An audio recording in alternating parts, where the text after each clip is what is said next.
artificielle.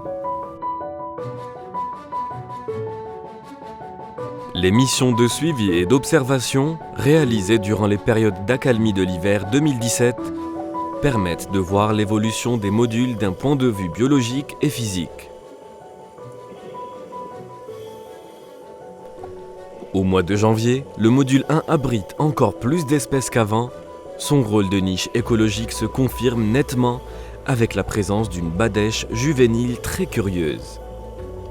Cette espèce fait partie de la famille des Serranidés et est considérée en Méditerranée comme étant rare et remarquable. À l'instar du mérou, sa présence est un indicateur biologique important quant à la valeur patrimoniale de l'habitat dans lequel elle subsiste.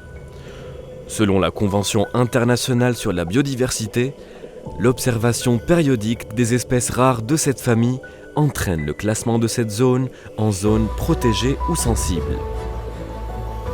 D'un point de vue physique, le module 1 ne semble pas être affecté par les dures conditions hydrodynamiques qu'a subi le site ces derniers mois.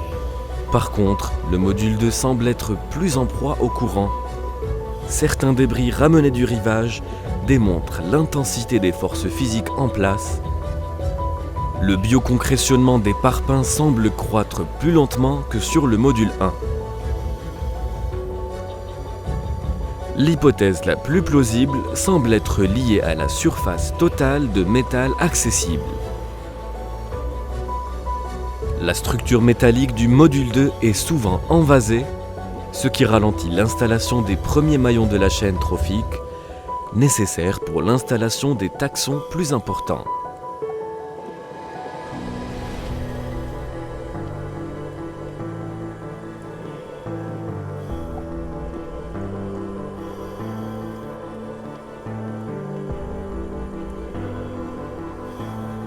Une autre plongée de suivi durant le mois de février montre l'impact de l'hydrodynamisme sur le module 2.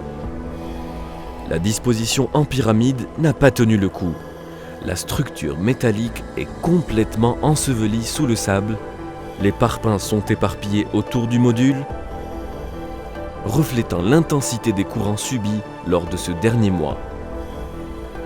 À l'avenir, le module 2 devra être renforcé conjointement avec les modules restants, de manière à tenir le coup jusqu'à la prochaine période hivernale.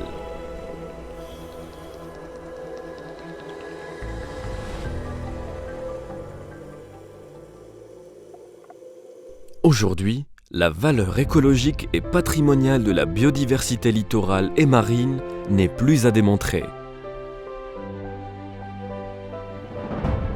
Sa dégradation et son affaiblissement se répercutent systématiquement sur les ressources halieutiques que nous consommons et sur les emplois qu'elles assurent depuis des centaines d'années.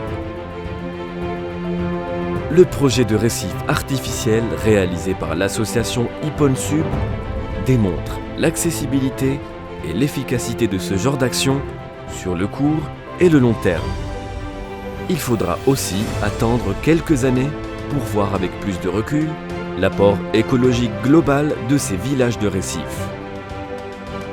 Les leçons qui seront acquises durant ces prochaines années permettront aux différents acteurs écologistes de travailler plus en synergie pour mieux préserver ce patrimoine biologique national.